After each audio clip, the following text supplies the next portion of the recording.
I remember being a kid and turning on the Travel Channel to see this towering, lanky frame on my screen. A man traveling the world with what seemed like this constant, unenthusiastic expression. Yet, the more I'd watch, the more it drew me in. A struggle to keep order against the natural forces of the world.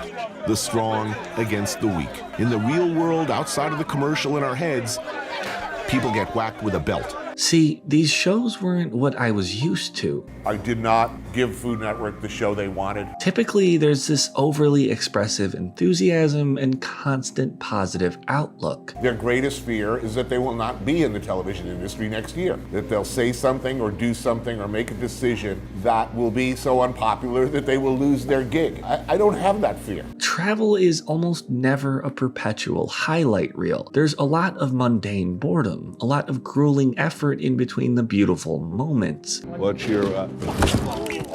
Oh my God. You okay, man? Yeah, I'm fine, but oh my God. Whoa. Scraped myself, but I'm okay. Did you save that beer? Yeah, I saved You preserved the beer. Every destination, a lengthy train ride. Every architectural wonder, an exhausting line. But the lows make these significant moments that much more fulfilling. This is exactly where I've wanted to be since I set...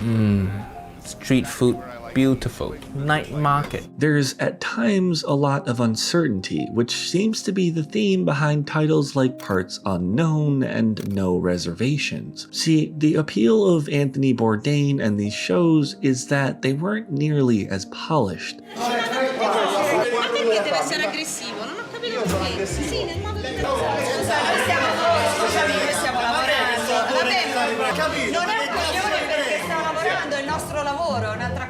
I mean, there was a camera crew and a schedule, but Bourdain never really put on a facade. I wrote an obnoxious book, and that somehow turned into a TV show, and I started traveling, and I never looked back. There was no TV personality. He was who he was. To me, I'd much rather not make TV at all, or make even unsuccessful TV, than make competent television. I detest competent, workmanlike storytelling. A man bearing both his ideals and his trauma for the world to see. Suddenly, there's a dead sea creature sinking slowly to the seabed in front of me. Are they kidding me? I'm thinking, can this be happening? Splash, there's another one.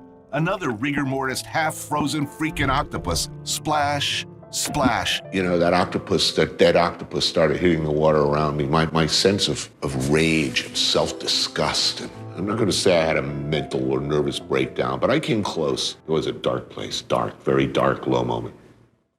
Born in NYC in 1956, he'd always grown up with a passion for food, initially sparked by a trip to France when he was just a kid. A 10-year-old Tony ate his first oyster, and his world was never the same. And I was the sort of kid who, if you dared me to eat something squishy, I'd eat it. After graduating from the Culinary Institute of America in 1978, he sought to carve out his own path of success. But the cooking world was anything but luxurious. Long hours and grueling work conditions made for a much tougher exterior. He'd bounce around from various kitchens in New York City, eventually settling in as head chef at Brasserie Leal. But there were years of frustration with both his career progression and his lack of a creative outlet. You know, I'd been in the business for over 25 years at that point. I was in my 40s. There's nothing more foolish than a person who thinks they can make a living writing. To make matters worse, what interest he had seemed shallow at best. So I had a pretty minimal expectation when I started to write this article, intending it for a free paper called the New York Press. I figured their standards were low enough. Editor said, yeah, we'll run it, it's great, we'll give you $100. I was thrilled. They said they'd take it, and then week after week after week, I kept getting bumped. However, this disappointment would end up being a blessing in disguise. So in a moment of drunken hubris, I called them up and said,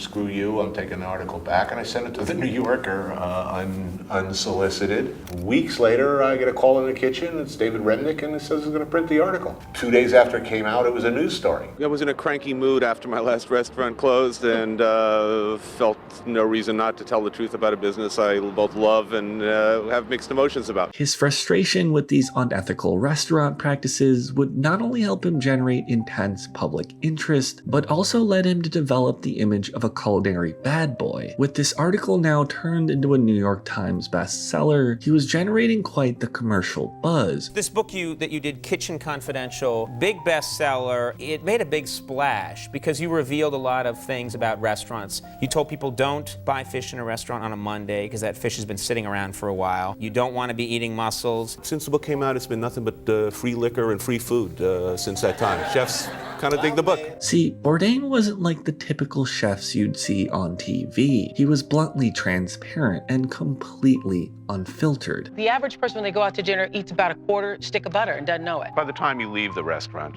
you've probably eaten about a stick plus. Sure. A stick plus. Yeah. If I walk in a room where everybody agrees with me, I find that frightening and dismaying and boring as Fearless in the face of conversations that would terrify most chefs for fear of being blackballed from the industry. You'd think cooks and chefs would be angry with me after this book, too. You know, it's been nothing. Some have to be mad at you because you basically said, look out for restaurants. You're not necessarily getting what you think you're getting. Some people were horrified in Kitchen Confidential at the dismissive way I talked about people who order egg white omelets or, vegetarians. And in 2002, would break into television with his first show, A Cook's Tour. This morning, we're slipping out onto the mighty Mekong River for a little breakfast. While it only lasted 2 seasons, Bourdain would grow to become a fan favorite, setting a new standard in travel shows. This was raw and unpolished. It wasn't about the luxury travel or upscale restaurants. It was about the everyman, the street food stalls, local small businesses, and the stories behind those who own them. There we are in the very simple country home of Uncle Hi and his extended family. He's got a few kids in there playing electric guitar, noodling away on an ancient Fender Mustang. This was way before any social media, before unconventional travel gathered mass appeal and became cool to vlog or document. He was essentially popularizing a new way to experience other cultures, a new way to connect with the outside world.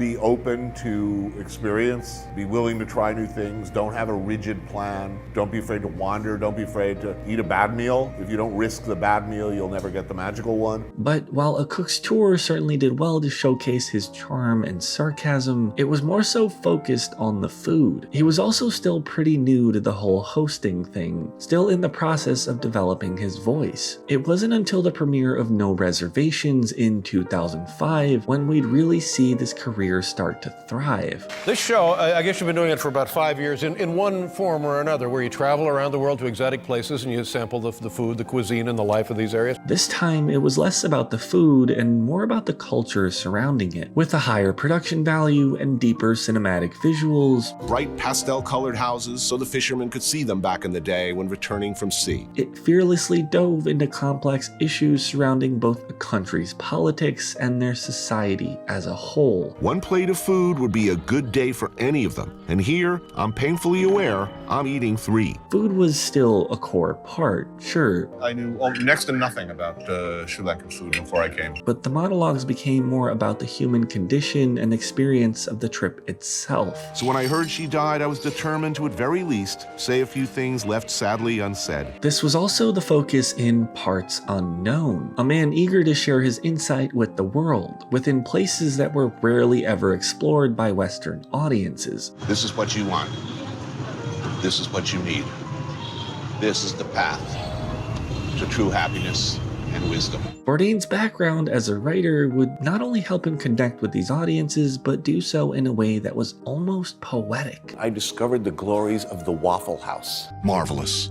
An irony-free zone where everything is beautiful and nothing hurts. Where everybody, regardless of race, creed, color, or degree of inebriation, is welcomed. Even when he'd be cynical or sarcastic, there were never any sweeping generalizations. He was simply a man eager to explore. I don't have a political agenda. If anything, I like very much going to a place, thinking one thing and being completely wrong about all of it. Yet, behind the childlike wonder and impactful conversations, he was waging his own war behind the scenes. And he was just like, oh God, I f***ing hate this. I feel like such a, what was the word he used? Such a fraud. And I was like, what are you talking about? You just had like 13 sold out shows. The book is doing amazing. Like, you're literally Tony Bourdain. He was like, yeah, it's all bullshit. I'm embarrassed that people have paid money to come and see me talk. He doesn't think he's as great as we know he is. See, a lot of Bourdain's Bourdain's insight into the human condition came from his own personal struggles. The use of substances and his mental health were things that he discussed openly. There was some dark genie inside me that I very much hesitate to call a disease that led me to dope. A lot of other addicts looked in the mirror every day and did not see somebody worth saving. Even though these issues were, at the time, far more taboo, most people would perceive a TV personality as stuck-up or shallow, too self-centered to grasp the complexities of a world outside of their own echo chamber. But Bourdain had no fear in discussing his struggles. He was unapologetically transparent. If he didn't like a dish or an experience, he'd let you know. I'm struggling mightily to feign interest here. Not that what Skiz is saying isn't interesting, I just feel like I'm dying. If he had trouble coping with his emotional turmoil, he'd bear it for the world to see. I'd like to be happy. I'd like to be happier. I should be happy. I have, incredible luck. I'd like to be able to, look out the window and say, hey, life is good. With him, it seemed like there was much deeper insight. Here was a man who had arguably the best job in the entire world, one whose personal experiences could rival that of any individual in recent history. By all measures, he should have been extremely content. Unfortunately, that's not how the human mind works. He's probably thinking he's the same guy he was in 95, and now here all these people love him. It doesn't make any sense. It just feel like this is gonna fall apart. This is fake. I don't know much about what went on behind the scenes or about the inner workings of his mind, but what I can understand is the feeling that though things are going really well, it doesn't feel like enough. Those long days and long nights, and there was something noble about that. All of a sudden, he's just going to visit these guys and he's not in the game anymore. As a man, these conversations are difficult. We tend to put up a wall, a fear of being transparent either due to past trauma or the crippling fear of rejection. There was this disconnect between the guy that he was before he got famous and the guy after. He always thought about how the old guy probably would have made fun of the new guy. When I'd watch him, I knew I wasn't getting some carefully curated persona or a pre-written script. I was getting Anthony Bourdain. He was a genuinely humble person. Like, he really didn't buy into his own bullshit at all. I would have spiraled into petty crime, loserville. I wouldn't have made it out of my 20s for sure. It was the first time that I had any reason to respect myself, and the first time that I really found myself among people whose opinion of me I wanted and respected. So the restaurant business, without question, saved my life. The real opinions and perceptions of a man whose personal struggles reflected ones similar to my own. This vulnerable dialogue helped foster empathy in a world that often isn't too keen to discuss these topics. He made you feel seen, and he made you feel heard. You won't find a person that will say a bad thing about him. He's always looking out for you. He'll show up for you. Whatever you need, he'll take care of you. He's an amazing guy. Very, very interesting guy. Yet, my favorite aspect of him is that, despite the fame and the struggles, he remained deeply empathetic to the working class. Despite ties to Hollywood hits, it took a visit by Anthony Bourdain to put Murphy's Law on the map. He brought a lot of notoriety. Bourdain mixing in like a regular, downing a pint of Guinness and a shot of Jameson. Right after it aired, folks came in from around the world just to eat and drink where he did. Germany, Turkey, Israel, Canada. He was a strong advocate for people who toiled in kitchens all over the world, and those in either underrepresented or marginalized communities. There's the Jamaica that most Jamaicans live in, cook in, struggle to survive in. There's a small minority who control most everything, and then there's the poorer, generally darker-skinned majority. Allowing the individuals to speak for themselves, giving them a platform to voice their concerns rather than reading from some generic script prepared by writers who were fearful of ruffling a few feathers. Chef Chris's Cook Shop has become something of a local institution, a thriving business in a town that's seen better days. Each dish and establishment he'd approach with intense curiosity, each interaction with an eager enthusiasm, effectively bridging the gap between celebrity chef and the general public. I meet mostly pretty nice people, doing the best they can, often under very, very difficult conditions. This willingness to interact with nearly anyone helped foster a much deeper understanding and respect for other cultures. In my worldview, food certainly plays a role, hopefully, in bringing some kind of enlightenment and understanding and openness and appreciation of other cultures. He was essentially a one-man bridge into the lives of others. It's hard to quantify just how much of an impact he's had. To this day, people still watch his shows, champion him as one of their heroes, and consider him one of the greatest TV hosts of all time. And that's what was great about his show, is he went places and talked about food, but then, spiraled into so many other aspects of the cultures. Yet, despite the success, despite the accolades, I was standing there dunking French fries at age 44 with no future, and it seems to have worked out. he was still human. Like so many, still grappling with existence, still doing his best to make sense of it all. We ask very simple questions. What makes you happy? What do you eat? What do you like to cook? And everywhere in the world we go and ask these very simple questions, we tend to get some really astonishing answers. I can't say I understood most of his struggles or a fraction of his life experiences, but one thing I know for certain is that he's made far more of a mark than he'd ever realize. I was fortunate to have him on set. Every time he'd walk off set, I'd always shout at him as he was walking off. I'd say, in my next life, I'm coming back as Anthony Bourdain. I know many of you who watched him feel you too have lost a friend, a travel companion who was always up for an adventure. It's impossible to fathom how quickly one's life can change. Anthony once wrote, "As you move through this life and this world, you change things slightly. You leave marks behind, however small. And in return, life and travel leaves marks on you. Most of the time, those marks on your body or your heart are beautiful. Often, though, they hurt." There's no guarantees how long we're going to be here. Just enjoy life.